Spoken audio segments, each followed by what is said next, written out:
మొదటి సమూయేలు గ్రంథము 7వ అధ్యాయము 16వ వాక్యం. గిల్గాలునకును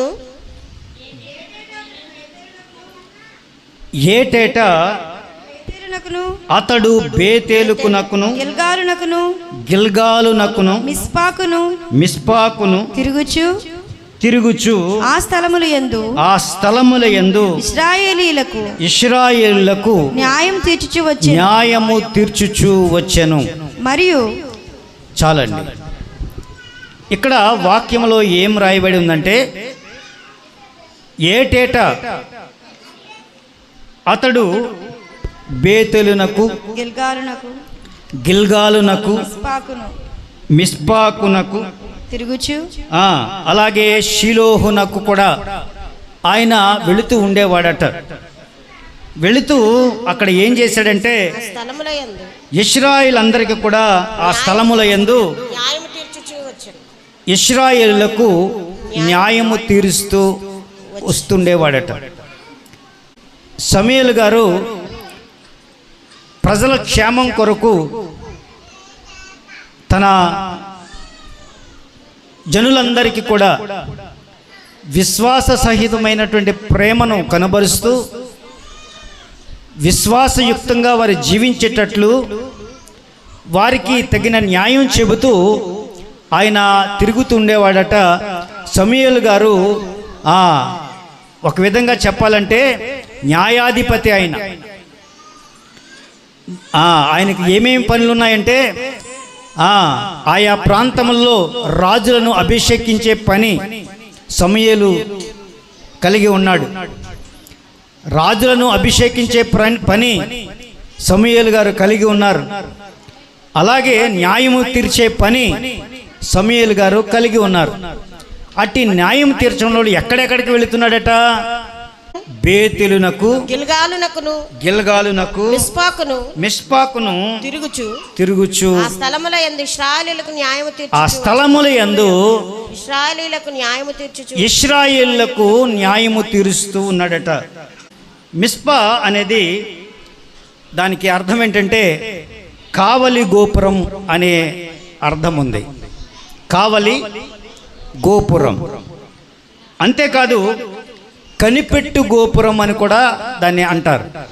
కనిపెట్టు గోపురం అంటే దానికోసం కనిపెడుతున్నామండి అంటారు కదా, అలాంటి కనిపెట్టేటువంటి స్థలము మిస్పా. అంటే ఐగుప్తు నుంచి విడిపించబడినటువంటి ఇశ్రాయేలులు 40 సంవత్సరాలు నడిచి 40 సంవత్సరాలు కూడా వారి ప్రయాణం దేవుడు నడిపించాడు గనక వాళ్ళు అక్కడి నుంచి ఎక్కడెక్కడికి వెళుతుండేవారంటే షిలోహుకు వెళుతుండేవారు. షిలోహు తర్వాత బేతేలునకు వెళుతుండేవారు, గిల్గాలునకు వెళుతుండేవారు, మిస్పాకు కూడా వెళుతుండేవారు.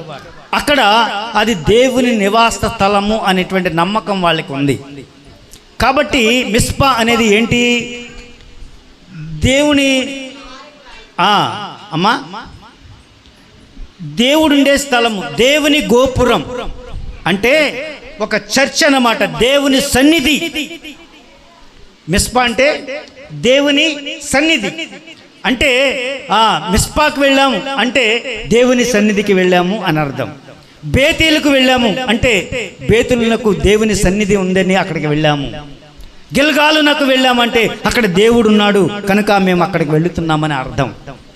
కాబట్టి మిస్పాకు వెళ్ళాము అంటే అర్థం ఏంటి? దేవుని సన్నిధికి వెళ్ళామని. దేవుని సన్నిధి అంటే ఏం చెప్పాను చెప్పండి? మిస్పా దేవుని సన్నిధి అంటే దేవుని గోపురం. మనకి కృపా ప్రార్థన మందిరం. మిస్పా లాంటిది, బేతేలు లాంటిది, గిల్గాలు లాంటిది. అంటే దేవుడి సన్నిధి, దేవుని సన్నిధి అంటే అక్కడికి వెళితే దేవుడు ఉంటాడు. మందిరం, మనందరం కూడుకొని ఐక్యంగా ఆరాధించే స్థలము మందిరం. అలాంటిదే మిస్పా కూడా. ఆ మిస్పాకు ఇశ్రాయేలు ప్రజలందరూ కూడా ఆ 12 గోత్రముల ప్రజలు కూడా మిస్పాకు వెళ్తుండేవారు, గిల్గాల్కు వెళ్తుండేవారు. అలాగే బేతేలుకు వెళుతుండేవారు, షిలోహుకు వెళుతుండేవారు. అర్థమైంది అనుకుంటున్నాను. ఇదేంటి? దేవుని ఉండే స్థలము. అక్కడ ప్రార్థనలు చేసుకోవచ్చు, విజ్ఞాపనలు చేసుకోవచ్చు, అవన్నీ కూడా అక్కడ ఉంటాయి. దేవుని సన్నిధిలో అక్కడ చేయాల్సిన ప్రక్రియ అది అన్నమాట. హల్లెలూయా, హల్లెలూయా, హల్లెలూయా. ఈ 4 విషయాలు చెప్పి నా సందేశాన్ని ముగిస్తాను. ఒకసారి లాబాను, యాకోబు ఇద్దరి మధ్య ఒక నిబంధన జరిగింది. లాబానుకు ఎవరికి? యాకోబు మధ్య ఒక నిబంధన జరిగింది. ఎందుకోసం అంటే 20 సంవత్సరాలు ప్రార్థన లేకుండా గడిపేశాడు, 20 సంవత్సరాలు ఆరాధన లేకుండా గడిపేశాడు, 20 సంవత్సరాలు భక్తి జీవితం లేకుండా జీవించేశాడు. దేవుణ్ణి ఎరిగినటువంటి మనిషే, కానీ 20 సంవత్సరాలు తన జీవితం వేస్ట్ అయిపోయినాయి. ఒక రోజున కళ్ళు తెరిచాడు. నేనిక ఆ బాణిలో ఉండలేను, నా దేవునికి నేను అంకితమవుతాను అనుకున్నాడు. అనుకొని పాతయన్నీ గతించిపోయాయి, ఇక పాత స్వభావాలు నాలో ఉండడానికి వీల్లేదు అని చెప్పి ఏం చేశాడంటే రాళ్ళు మోస్తున్నాడు, రాళ్ళు అక్కడక్కడ పెడుతున్నాడు. రేయ్ ఆ రాయి కొడితే అని చెప్పి పక్కన ఉన్నవాడిని ఈ రాయితే అని చెప్పి రాళ్ళన్నీ కూడా ఒక కుప్పగా పోసి ఆ కుప్ప ఎదుట నిబంధన చేశారు. ఆ కుప్ప నీ దారి నీది, నేను అటువైపుకు రాను, నువ్వు ఇటువైపుకు రావద్దు. 31వ అధ్యాయము 48వ వచనం. లాబాను నేడు ఈ కుప్ప నాకును నీకును మధ్య, ఈ కుప్ప నీకును నాకును మధ్య సాక్షిగా ఉండునని చెప్పాను. రాళ్ళన్నీ పేర్చి ఒక కుప్పగా చేసి అది నిబంధన స్థలము అని కాబట్టి దానికి గలేదని పేరు పెట్టెను. గలేదు అని పేరు పెట్టారు. మరియు మనము ఒకరికొకరు దూరముగా ఉండగా యెహోవా నాకును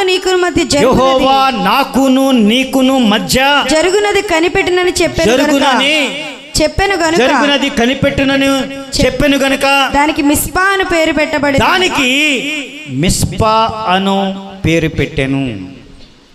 మిస్పా అని దేనికి పెట్టారు? ఒక స్థలాన్ని నిర్ణయించి ఆ స్థలానికి ఏం పేరు పెట్టాడు? మిస్పా అని పేరు పెట్టాడు. నిబంధన చేసుకున్నటువంటి స్థలము మిస్పా. అక్కడ ఒక నిబంధన జరిగింది. ఏం నిబంధన? లాబాను ఒకరికొకరు దూరంగా ఉండగా మామా నీ దగ్గరికి నేను రాను, నా దగ్గరికి నువ్వు రావద్దు అంటే బంధుత్వాలు కాదు. అక్కడ ఏమన్నాడంటే నేను దేవునిలో ఉంటాను, ఇది దేవునికి నాకును నీకును దేవునికి మధ్య ఇది ఒక నిబంధన స్థలము, నిబంధన చేసుకుందాం, ఆ నిబంధన ప్రకారంగా జీవిద్దాం. ఇక నుంచి 20 సంవత్సరాలు ఏ ఆరాధన లేకుండా గడిపేశాను, 20 సంవత్సరాలు పాలేరుతనం చేశాను నీకు. అంతకుముందు భార్యల కోసం ఎన్ని సంవత్సరాలు? 14 సంవత్సరాలు కదండి. 7 సంవత్సరాలు ఒకసారి, 7 సంవత్సరాలు మరొకసారి, 14 సంవత్సరాలు భార్యల కోసం అతను పాలేరుతనం చేశాడు మామ దగ్గర, లాబాను దగ్గర. అలాంటి వాడు ఇప్పుడు ఏమంటున్నాడంటే ఇవన్నీ కుదరదు, 20 సంవత్సరాలు నీ వల్ల వేస్ట్ అయిపోయినాయి కనుక మనం ఇప్పుడు నిబంధన చేసుకుందామని నిబంధన చేసుకొని నిబంధన ప్రకారంగా నడవడానికి సాగిపోయాడు యాకోబు. అర్థమైంది అనుకుంటున్నాను. దేవునికి మహిమ కలుగును గాక. అక్కడ ఎలాంటి నిబంధన అంటే నా పాత పరిస్థితులన్నీ మారిపోవును గాక, నా పాత స్థితిగతులన్నీ మారిపోవును గాక, ఇంతకు ముందులాగా నేను ఉండను, ఇప్పుడు దేవునితో సహవాసం చేస్తాను, దేవునిని వేడుకుంటాను, ఇప్పుడు దేవునితో మమేకమై నేను జీవిస్తాను అనేటువంటి ఆలోచనతో అతను ఒక నిబంధన చేసుకొని నిబంధన పూర్వకంగా నడుస్తూ కనిపించాడు యాకోబు. ఎక్కడ?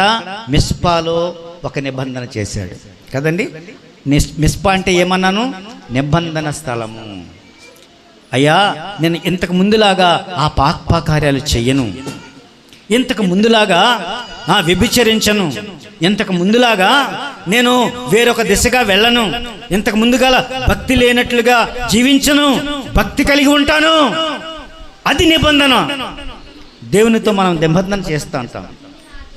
ఈ ఆలయంలోకి వచ్చి నువ్వేం చెప్పాలంటే, దేవునితో నేను ఉంటానయ్యా అని గుర్తుకు రావాలి. ఇక్కడికి వచ్చినప్పుడు ఏం గుర్తుకు రావాలి?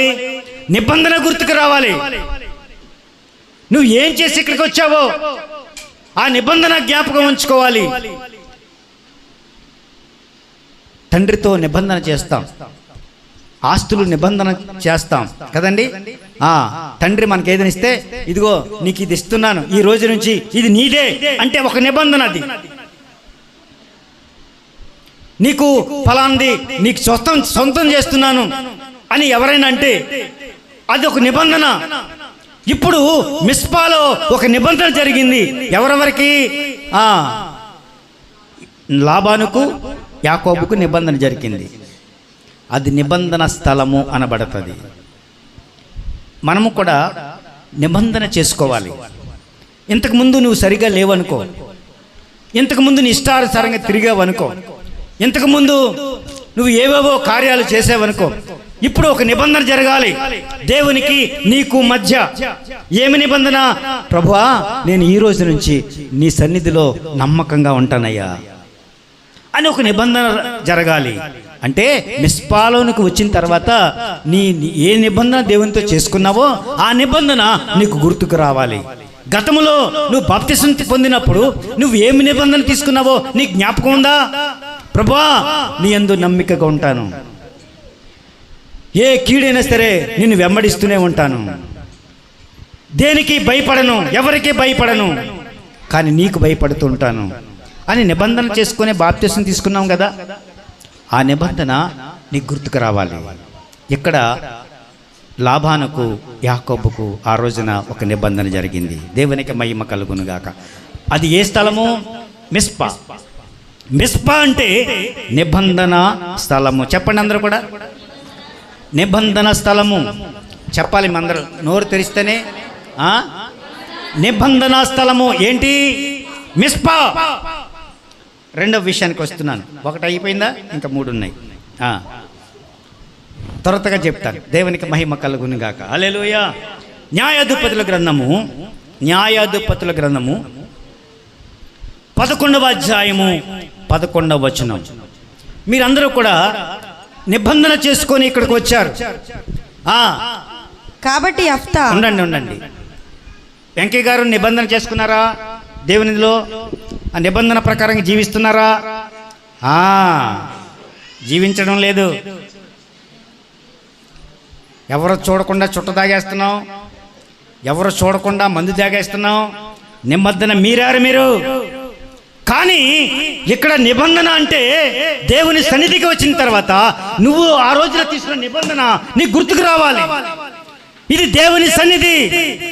వాళ్ళు మిస్పాకు, బేతేలుకు, గిల్గాలుకు, షిలోహుకు ఎందుకు వెళుతున్నారంటే అక్కడికి వెళ్ళిన తర్వాత వాళ్ళ నిబంధన జ్ఞాపకం చేసుకొని దేవునితో పెనవేసుకొని ఉండుటకు, దేవునితో మమైక్యమై ఉండుటకు అక్కడికి వెళ్ళి ఆరాధిస్తున్నారు. అది ఆరాధన స్థలము, నిబంధన స్థలము. నిబంధన అక్కడికి వెళ్ళిన తర్వాత నీ గుర్తుకు రావాలి. హల్లెలూయా. చెప్పండి అందరూ కూడా. 11వ అధ్యాయం 11వ వచనం న్యాయాధిపతుల గ్రంథం. కాబట్టి యెఫ్తా గిలాదు పెద్దలతో కూడా పోయి జనులు తమకు తనని ప్రధానులుగాను అధిపతిని గాను అతని నియమించుకొనిరి. అప్పుడు యెఫ్తా మిస్పాలో యెహోవా సన్నిధిని తన సంగతి అంతయు వినిపించెను. ఇతను వ్యభిచారి కొడుకు అని అందరూ దూషించారు యెఫ్తాను. నువ్వు వ్యభిచారి కొడుకువురా అని దూషించినటువంటి సందర్భం యెఫ్తాకు తెలుసు. ఈ రోజున యెఫ్తా బలాఢ్యుడు, పోరాట వీరుడు, బలశాలి కనుక, అతను బలమైన వాడు గనుక అక్కడ తరచూ శత్రువులు వచ్చి ఓడిస్తున్నారు కనుక ఆ దేశంలో గిలాదులందరూ కూడా రే మనం ఎలాగైతే నాశనం అయిపోతాము కనుక మనలో ఎత్తరి, పొడవరి, అలాగే తెలివైన వాడు, అందులోని బలాఢ్యుడు, వీరుడు యెఫ్తాను మనం రాజుగా, న్యాయాధిపతిగా చేసేద్దాం. అతని బాటలో మనం అడుగుదాం, క్షేమంగా ఉంటాం మన దేశం, మన ఊరు అని అనుకుని గిలాదు పెద్దలందరూ కూడా ఆయన దగ్గరకు వచ్చి ఏమంటున్నారట, అయ్యారు అప్పుడు దాకా ఏమన్నారు, వ్యభిచారి కుమారుడా అన్నారు. ఇప్పుడు ఏమంటున్నారు తెలుసా? ఇప్పుడు ఏమంటారు, అయ్యగారు మీరు మాకు న్యాయాధిపతిగా ఉండాలండి అంటున్నారు. పొగడ్తలు పొంగిపోయేటువంటి మనస్తత్వం యెఫ్తాది కాదు. చాలామంది పొగడ్తలకు లొంగిపోతారు. ఒకసారి అంట చిన్న మాట చెప్తానే, ఫ్లారెన్స్ గారు టైం ఇస్తే చెప్పండి. ఒకసారి దోమలన్నీ కూడా అనుకున్నాయట, తల్లిదోమ దగ్గరికి వెళ్ళాయట. దోమలన్నీ కూడా తల్లిదోమ దగ్గరికి వెళ్ళి, అమ్మా నేను ఆయా చోట్లకు వెళ్ళి కొంత రక్తం తాగేసి వస్తామమ్మా అన్నదట. అరే నువ్వు అక్కడికి వెళ్ళకు, ఈ మధ్యన జనాలందరూ కూడా తెలియమిరిగిపోయారు, ఆలోట్లు పెడుతున్నారు, గుడ్ నైట్లు పెడుతున్నారు, అక్కడికి వెళ్తే నీ పని అంతే, వెళ్ళకరా అన్నదట. అలా కాదు అమ్మా, నేను వెళ్తానమ్మా, అక్కడ బాగుంటుందట, వెళ్తాను, అన్ని చోట్ల తిరిగి వస్తాను అని అన్నదట. దోమకు పర్మిషన్ ఇచ్చిందంట తల్లి. పిల్లదోమ వెళ్ళిందట. వెళితే అందరూ కూడా ఏం చేస్తారో, దోమ వస్తే ఏం చేస్తాం, చప్పట్లు కొడతాం. ఎందుకు? దోమ చావాలని కదా.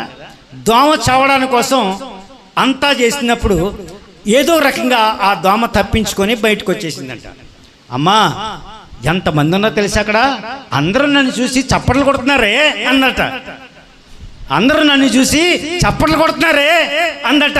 అంటే అక్కడ చప్పట్లు కొట్టలేదు, ఏం కొట్టారు? దోమని చంపడానికి ప్రయత్నం చేశారు కదా. అక్కడ ఏమన్నారంట, నన్ను చప్పట్లు కొట్టి ఆహ్వానించారే అందట. అమ్మా చప్పట్లు కాదు, నేను చంపాలని ప్రయత్నం చేశారు, నీ అదృష్టం బాగుండి బయటకు వచ్చేసావు అన్నారట. కొంతమందికి పొగడ్తలు లొంగిపోయే మనస్తత్వం, చప్పట్లకు లొంగిపోతారు.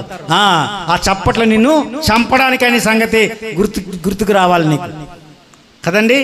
కాబట్టి ఇక్కడ నిన్ను పొగిడి నిన్ను పడవేస్తారు.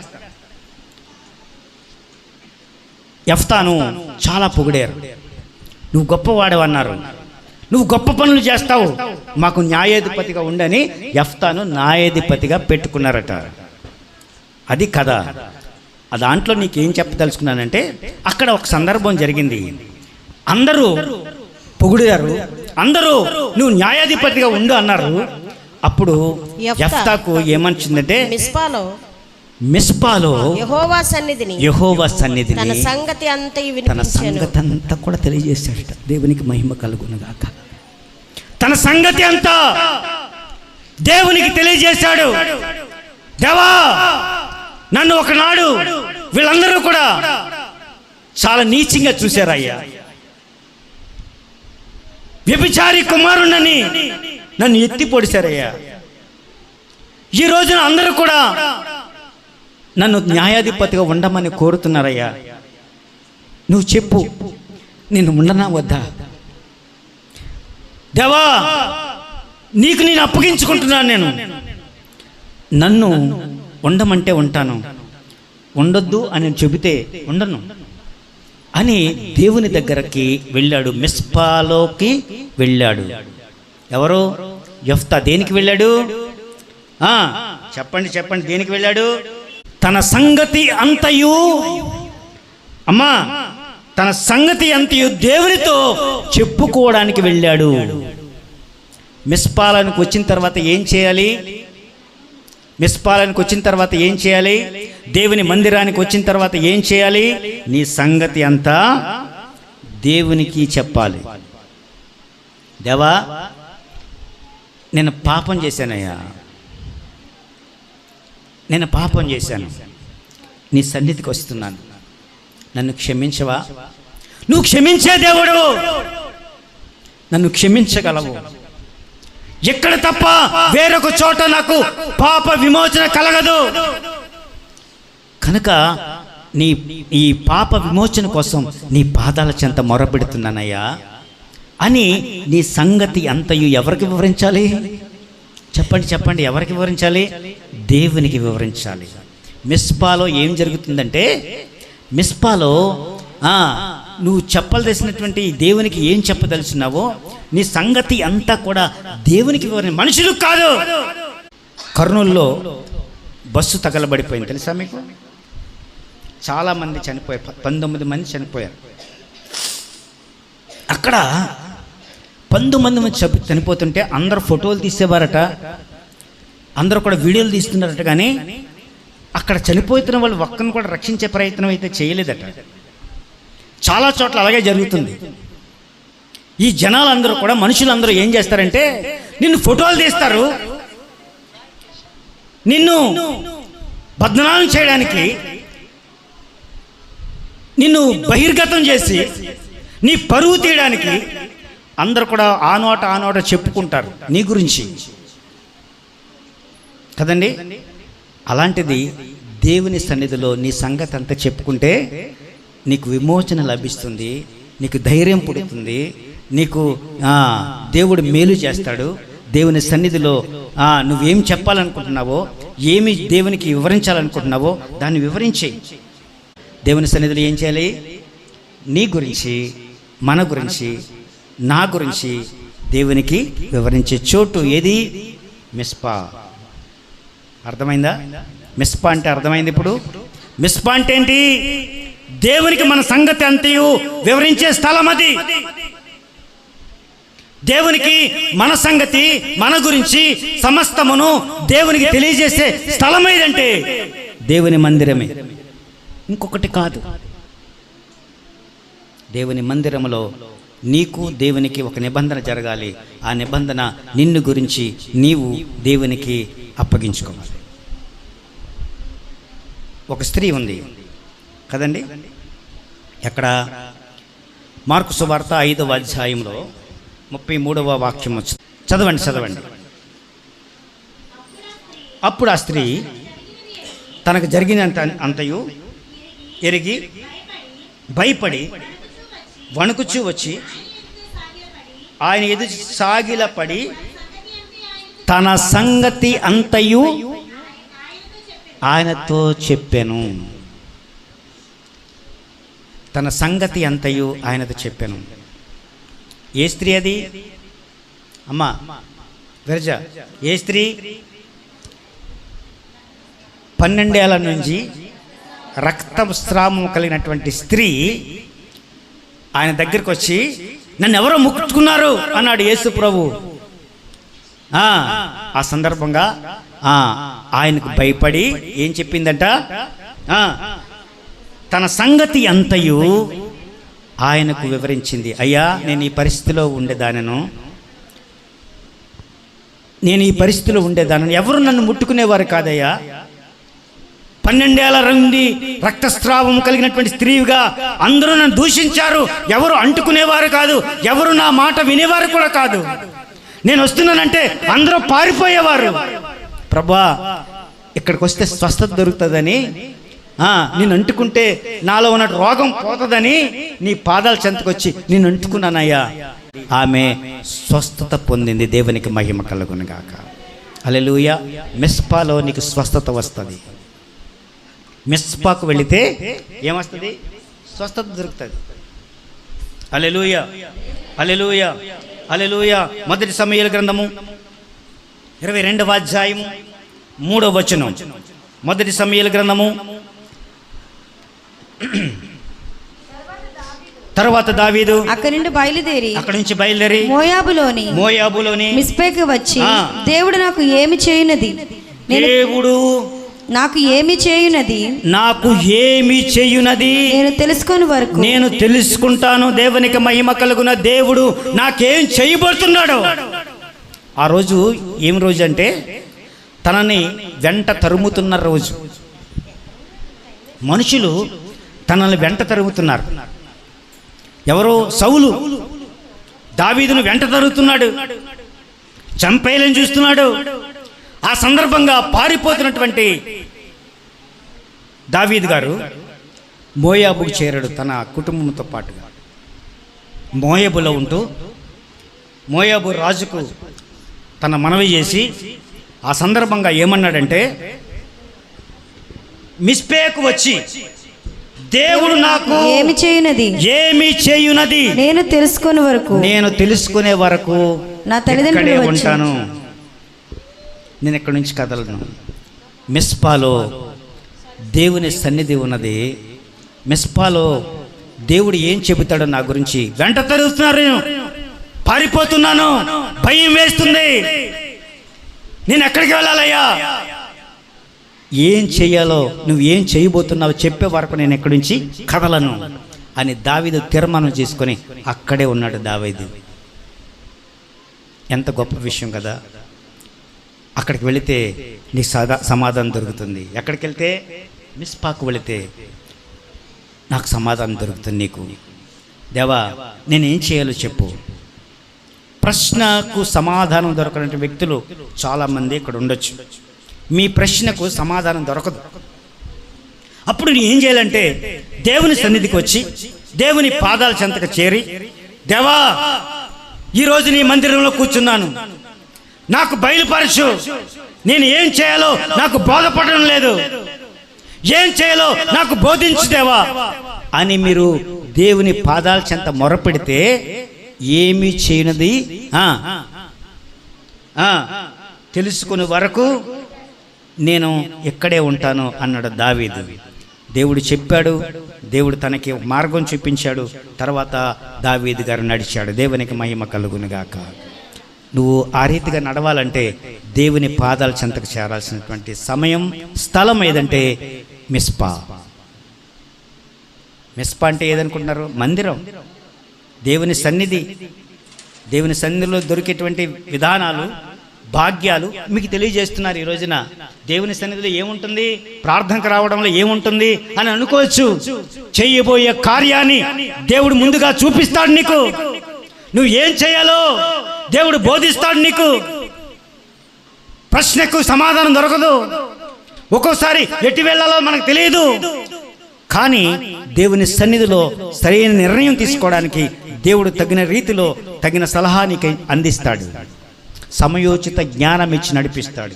ఇంకా ముందుకు వెళదాం. దేవునికి మహిమ కలుగునుగాక. నిబంధన చేసుకోవాలి. రెండవది నీ సంగతి అంతయు తెలియచెప్పాలి. మూడో విషయానికి వస్తున్నాను. మొదటి సమూయేలు గ్రంథము 7వ అధ్యాయము 5వ వచనం నుండి 8వ వచనం వరకు చదువుతారా? అంతట సమూయేలు ఇశ్రాయేలులందరినీ మిస్పాకు పిలువనంపించి నేను మీ పక్షమున యెహోవాను ప్రార్థన చేతునని చెప్పగా, నేను మీ పక్షమున యెహోవాను ప్రార్థన చేతునని చెప్పగా. అదే స్థలము మిస్పా కదా. మిస్పాలో దేవుడు అద్భుతాలు చేస్తాడు నీకు. మిస్పాలో నువ్వు దేనికోసం ఎదురు చూస్తున్నావో ఆ కార్యం జరుగుతుంది. దేనికోసం ఆలోచన కలిగి ఉన్నావో ఆ కార్యం మిస్పాలో జరుగుతుంది. మిస్పాలో అద్భుతాలు జరుగుతాయి, స్వస్థతలు జరుగుతాయి. దేవుని మందిరంలో ఇలాంటి కార్యాలు జరుగుతాయి. హల్లెలూయా, హల్లెలూయా, హల్లెలూయా. సమూయేలు గ్రంథము 7వ అధ్యాయం 5వ వచనం నుంచి చదవండి. అంతట సమూయేలు ఇశ్రాయేలులందరినీ మిస్పాకు పిలువనంపించి, నేను మీ పక్షంగా ప్రార్థన చేస్తాను. వారు మిస్పాలో కూడుకొని నీళ్లు కూడుకొని ఏం చేశారంట? నీళ్లు చేదుకొని యెహోవా సన్నిధిని కుమ్మరించి ఆ దినము ఉపవాసముండిరి. చాలండి. నీళ్లు చేది యెహోవా మందిరాన్ని కుమ్మరించారా? మీరేం చేయాలి? మీరేం చేయాలి? ఇంటికెళ్ళి బకెట్తో నీళ్ళు తీసుకొని ఏం చేయాలంట? చదవండి అమ్మా. యెహోవా సన్నిధిని కుమ్మరిస్తారా? అది కాదు దాని అర్థం. దాని అర్థం ఏంటంటే మీరు మిస్పాలోనికి వెళ్ళి మీరు ఈ పరిస్థితిలో ఉన్నందున నీళ్లు చేది యెహోవా సన్నిధిని కుమ్మరించండి అంటే, నీళ్లు చేదంటే మీ కన్నిటిని ధారగా ఆ స్థలములో పోయాల్సి ఉంది. యెహోవా సన్నిధిని కన్నీళ్లు ధారగా రావాలి, కన్నిటితో ప్రార్థన చేయాలి, కన్నిటితో ఉపవాసం ఉండాలి. అప్పుడు నీకు చేయవలసిన కార్యం ఏంటో దేవుడు బయలుపరుస్తాడు. ఆ కార్యం చేస్తే నీకు విజయం లభిస్తుంది. దేవునికి మహిమ కలుగును గాక. ఎక్కడా? మిస్పాలో. ఇవన్నీ కూడా మిస్పా గురించి చెప్తున్నాను. ఆ మిస్పాలో జరిగిన సంగతులే చదవండి కొంచెం కిందకి. యెహోవా దృష్టికి మేము పాపాత్మను మీరేం చేయాలంటే మీ పాపములను ఒప్పుకోవాలి. మిస్పాలో సమూయేలు ఇశ్రాయేలుకు న్యాయం తీర్చి వచ్చెను. ఇశ్రాయేలు మిస్పాలో కూడి ఉన్నారని ఫిలిష్తీయులు విన్నప్పుడు, ఫిలిష్తీయుల సర్దారులు కూడి ఉన్నారని, ఇశ్రాయేలు కూడి ఉన్నారని ఫిలిష్తీయులు విన్నప్పుడు, ఫిలిష్తీయులు విన్నారు. ఫిలిష్తీయుల సర్దారులు ఇశ్రాయేలు మీదకి వచ్చిరి, ఇశ్రాయేలు మీదకి వచ్చిరి. ఈ సంగతి ఇశ్రాయేలు విని, సౌలు చాలా గొప్పడండి. ఎందుకంటే దేవుని అభిషేకం పొందినటువంటి మొట్టమొదటి రాజు సౌలు. మిస్పాలో ఉన్న సంగతి ఎవరికి తెలిసిందట? సౌలుకు తెలిసింది. ఫిలిష్తీయులందరినీ కూడా అక్కడికి పంపించేసి, రే అక్కడ ఉన్నారంట అన్నాడు. క్షణాల్లో తనకి ఆ సమాచారం అందిపోయిందండి. ఆ బ్యాచ్ అంతా అక్కడ ఉన్నారు, మిస్పాలో ఉన్నారు అని దాడి చేయడానికి శత్రువుని పంపించేశాడు. చదవండి. ఈ సంగతి ఇశ్రాయేలు విని ఫిలిష్తీయులకు భయపడి, మన దేవుడైన యెహోవా, మన దేవుడైన యెహోవా ఫిలిష్తీయుల చేతిలో నుండి మనల్ని రక్షించినట్లుగా మన కొరకు ఆయనను ప్రార్థన చేయుట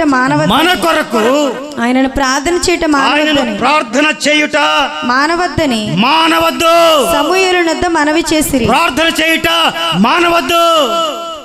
ఏ శత్రువైనా నిన్ను ఏమీ చేయలేడు. శత్రువు నీ మీదకి వచ్చినప్పుడు ప్రార్థన చేయగలిగి ఎక్కడ చేయాలి? మిస్పాలో ఉండి ప్రార్థన చేయి. దేవుని బంధకాలను తెంచేస్తాడు. నువ్వు దేనికోసం ఎదురు చూస్తున్నావో ఆ కార్యం జరుగుతుంది. మిస్పాలో అంత శక్తి ఉన్నది. దేవుని మందిరంలో అంత శక్తి ఉన్నది. హల్లెలూయా. దేవుని సన్నిధిలో అంత శక్తి ఉన్నది. చదవండి అమ్మా. 12వ వచనం చదవండి. అప్పుడు సమూయేలు ఒక రాయిని తీసి మిస్పాకును షేనుకును మధ్య దానిని నిలిపి ఇంతవరకు యెహోవా మనకు సహాయం చేస్తానని చేశాడు అని చెప్పి ఎబెనేజరు అని పేరు పెట్టాడు.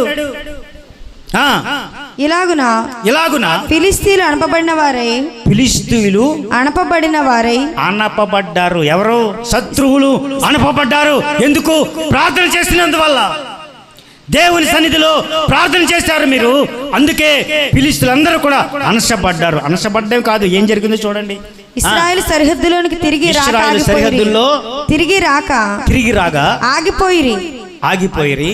సమూయేలు ఉండిన దినములన్నిటను ఇశ్రాయేలు సరిహద్దుల్లోనికి తిరిగి రాక ఆగిపోయిరి. సమూయేలు ఉండిన దినములన్నిటను యెహోవా హస్తము ఫిలిష్తీయులకు విరోధంగా ఉండెను. మరియు ఫిలిష్తీయులు ఇశ్రాయేలు యొద్ద నుండి పట్టుకొనిన పట్టణములన్నీ ఇశ్రాయేలు తిరిగి వచ్చేసాయి. ఏదైతే పోగొట్టుకున్నారో అన్ని పట్టణములు మళ్ళీ ఎవరికి వచ్చాయి? ఇశ్రాయేలుకి వచ్చేసాయి. ఎందుకు? ప్రార్థన చేశారు వాళ్ళు. మిస్పాలో దేవుడు సహాయం చేశాడు. మీరు ప్రార్థన చేస్తే అలాంటి అద్భుత కార్యాలు మీకు జరుగుతాయి. ఇశ్రాయేలుకు అమోరీలకు సమాధానం. తర్వాత అమోరీలకు సమాధానం కలిగెను. అప్పుడు యుద్ధం సమస్య పోయింది. యుద్ధం చేయడానికి వచ్చారా? వాళ్ళిద్దరు ఫ్రెండ్స్ అయిపోయారట. దేవునికి మహిమ కలుగును గాక. హల్లెలూయా, హల్లెలూయా. పగలు చల్లారిపోయాయి. ఎందుకో? ప్రార్థన చేసినందువల్ల. మిస్పాలో ప్రార్థన చేసి విజయం సంపాదించు. దేవునికి మహిమ కలుగును గాక. హల్లెలూయా. హల్లెలూయా. చివరిగా ఒక మాట చెప్పి ముగిస్తాను. చివరి మాట చదవండి. న్యాయాధిపతుల గ్రంథం 20వ అధ్యాయము 1వ వచనం. ఇశ్రాయేలు అందరూ బయలుదేరి అమ్మా దాను మొదలుకొని బెహర్షవా వరకు అమ్మా గిలాదు దేశం వరకును సమాజము యాక మనస్సు కలిగి మిస్పాలో యెహోవా సన్నిధిని కూడెను. మిస్పాలోకు వస్తే ఏమవుతుందో తెలుసా? ఐక్యత వస్తుందట, యాక మనస్సు వస్తుందట. దేవునికి మహిమ కలుగును గాక. మిస్పాలకు వచ్చినప్పుడు ఏమంటుంది? యాక మనస్సు ఉంటుంది, ఐక్యత ఉంటుంది. మనకి ఐక్యత కావాలి. దేవుడు సమాధానకర్తయగు అధిపతి కదండి. దేవుడు సమాధానకర్తయగు అధిపతి, ఆయనకి పేరుంది. కాబట్టి సమాధానాన్ని మనం వెంట తెచ్చుకోవాలి, సమాధానాన్ని మనం పాటించి తీరాలి. ఇక్కడ వాక్యం ఏం చెబుతుందంటే అంతటా ఇశ్రాయేలు అందరూ కూడా బయలుదేరి దాని మొదలుకొని బెర్షెబా వరకు గిలాదు దేశంలోను వారు సమాజము ఏక మనస్సు కలిగి మిస్పాలో యెహోవా సన్నిధిని కూడారట. యెహోవా సన్నిధిని మిస్పాలో కూడుకున్నారు. వాళ్ళలో ఏం కనపడింది? ఐక్యత కనపడింది. ఒక మాట చెప్పనా, ఎడమొఖం పెడమొఖం ఉంటుంది చాలామందికి కదండి. అంటే ఏంటి? మూతి తిప్పేసుకుంటారు. ఒకళ్ళని చూస్తే మూతి తిప్పుకుంటారు. ఐక్యత ఉంటే సమాధాన ఆత్మ మన మధ్య ఉంటుంది. సమాధాన పరచబడిన వారమై మన వృద్ధి కలగజేయబడతాం. దేవునికి మహిమ కలుగును గాక. హల్లెలూయా. మొదటి సమూయేలు గ్రంథము 10వ అధ్యాయము 17వ వచనం.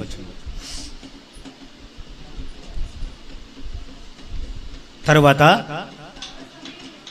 సమూయేలు మిస్పాకు యెహోవా యొద్దకు జనులను పిలువనంపించి ఇశ్రాయేలుతో ఇట్లనెను, ఇశ్రాయేలు దేవుడైన యెహోవా ఇలాగున సెలవిచ్చుచున్నాడు, నేను ఇశ్రాయేలైన మిమ్మును ఐగుప్తు దేశంలో నుండి రప్పించి ఐగుప్తీయుల వశంలో నుండి మిమ్మల్ని బాధ పెట్టిన జనములన్నిటి వశంలో నుండి విడిపించి తిని అయినను మీ దుర్దశలన్నిటినీ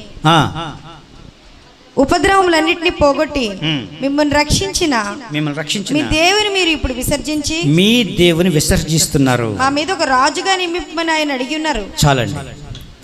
మీ దేవుని మీరు విసర్జిస్తున్నారు. మీ దేవుని విసర్జిస్తే ఐక్యత ఎక్కడి నుంచి వస్తుంది? దేవుని విసర్జించకూడదు. మన ఐక్యతకు సాదృశ్యము నాంది ఆ దేవాది దేవుడే. దేవుడు మీలో ఉంటేనే మీలో పగలో ప్రతీకాలు ఉండవు. దేవుడు మీలో ఉంటే ఐక్యత ఉంటుంది, సమాధానం ఉంటుంది, శాంతి ఉంటుంది. దేవునికి మహిమ కలుగునుగాక. నిబంధన కలిగి ఉండాలి. రెండవది, మన సంగతి అంతయు ఆయనకి తెలియచెప్పాలి. మూడవది, ప్రార్థన చేసి జయం పొందాలి. నాలుగవ విషయం ఏం చెప్పినంటే ఐక్యత కలుగు స్థలము మిస్పా. ఐక్యత ఎక్కడ ఉంటుందంటే మిస్పాలో ఉంటుంది. దేవుని వేడుకోండి. దేవుడు మీకు అట్టి విధంగా మిమ్మల్ని అందరిని నడిపించి ఆశీర్వదించునుగాక. దేవుడు మీకు తోడై ఉండునుగాక.